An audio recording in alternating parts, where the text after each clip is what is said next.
नमस्कार दोस्तों, आज की बड़ी और अहम खबरों का पूरा अपडेट लेकर हम फिर हाजिर हैं। अगले कुछ मिनटों में जानेंगे दिन भर की 25 सबसे महत्वपूर्ण खबरें।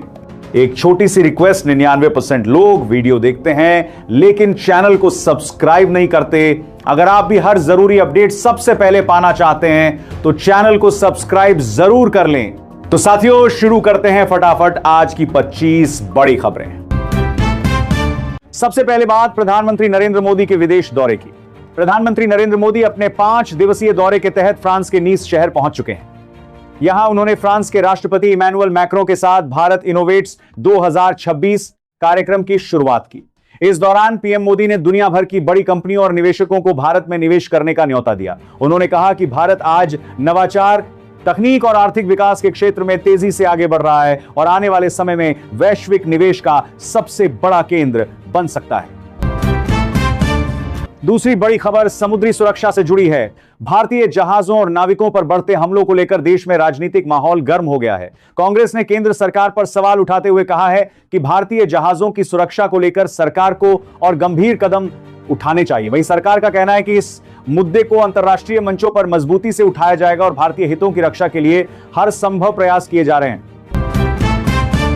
तीसरी बड़ी खबर पश्चिम बंगाल की राजनीति से सामने आई है। तृणमूल कांग्रेस के भीतर आंतरिक मतभेद और बगावत की खबरों ने राजनीतिक हलचल बढ़ा दी है। वरिष्ठ नेता सुदीप बंदोपाध्याय के बाकी सांसदों के गुट में शामिल होने की चर्चा तेज है। इसके साथ ही केंद्रीय मंत्री भूपेंद्र यादव से हुई मुलाकात ने राजनीतिक गलियारों में नई चर्चाओं को जन्म दे दिया है। विपक्ष इसे टीएमसी के लिए बड़ा झटका बता रहा है। चौथी बड़ी खबर भी बंगाल से ही जुड़ी है। फर्जी हस्ताक्षर मामले में अभिषेक बनर्जी और कुणाल घोष से सीआईडी अधिकारियों ने करीब 7 से 8 घंटे तक पूछताछ की। इस पूछताछ के बाद राज्य में राजनीतिक तनाव बढ़ गया है। तृणमूल कांग्रेस ने इसे राजनीतिक प्रतिशोध बताया है, जबकि जांच एजेंसियां निष्पक्ष जांच का दावा कर रही हैं।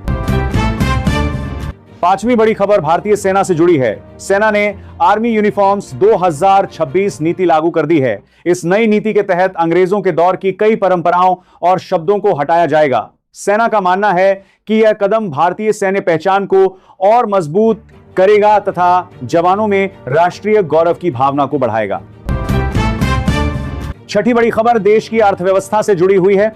डॉलर के मुकाबले रुपए में लगातार उतार चढ़ाव देखने को मिल रहा है। इस पर वित्त मंत्री निर्मला सीतारमण ने कहा है कि वैश्विक तनाव, कच्चे तेल और सोने के बढ़ते आयात का असर रुपए पर पड़ रहा है। उन्होंने भरोसा दिलाया कि रिजर्व बैंक स्थिति पर लगातार नजर बनाए हुए है और घबराने की कोई जरूरत नहीं है। सातवीं बड़ी खबर शिक्षा व्यवस्था से जुड़ी है। नीट परीक्षा और सीबीएसई के ऑन स्क्रीन मूल्यांकन सिस्टम में कथित गड़बड़ियों को लेकर बेंगलुरु में बड़ा प्रदर्शन हुआ। इस प्रदर्शन में सामाजिक कार्यकर्ता सोनम वांगचुक भी शामिल हुए। छात्रों और अभिभावकों ने परीक्षा प्रणाली में पारदर्शिता की मांग करते हुए शिक्षा मंत्री धर्मेंद्र प्रधान के इस्तीफे की मांग उठाई। आठवीं बड़ी खबर संसद की राजनीति से जुड़ी हुई है। नए राजनीतिक समीकरणों और राज्यसभा चुनावों के बाद एनडीए की स्थिति और मजबूत होती दिखाई दे रही है। रिपोर्ट्स के अनुसार एनडीए अब राज्यसभा में 2/3 बहुमत के बेहद करीब पहुंच गया है। इसे सरकार के लिए एक बड़ी राजनीतिक उपलब्धि माना जा रहा है। नौवीं बड़ी खबर जम्मू कश्मीर से सामने आई है। घाटी में सुरक्षा हालात बेहतर होने के बाद कश्मीरी पंडितों के एक प्रतिनिधिमंडल ने अपने पुराने क्षेत्रों का दौरा किया। उन्होंने धार्मिक और ऐतिहासिक स्थलों का निरीक्षण किया और सुरक्षा व्यवस्था का जायजा लिया। इससे भविष्य में कश्मीरी पंडितों की वापसी की उम्मीदें बढ़ी हैं। और अब 10वीं बड़ी खबर, ओमान के तट के पास भारतीय मालवाहक जहाज विराट तकनीकी खराबी के कारण समुद्र में डूब गया। हालांकि राहत की बात यह रही कि जहाज पर सवार सभी 14 भारतीय नाविकों को सुरक्षित बचा लिया गया।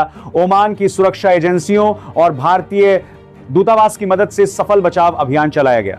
तो दोस्तों, ये थी आज की 10 बड़ी खबरें। ऐसी ही ताजा और महत्वपूर्ण खबरों के लिए चैनल को सब्सक्राइब करना न भूलें। वीडियो पसंद आए तो लाइक और शेयर जरूर करें। धन्यवाद।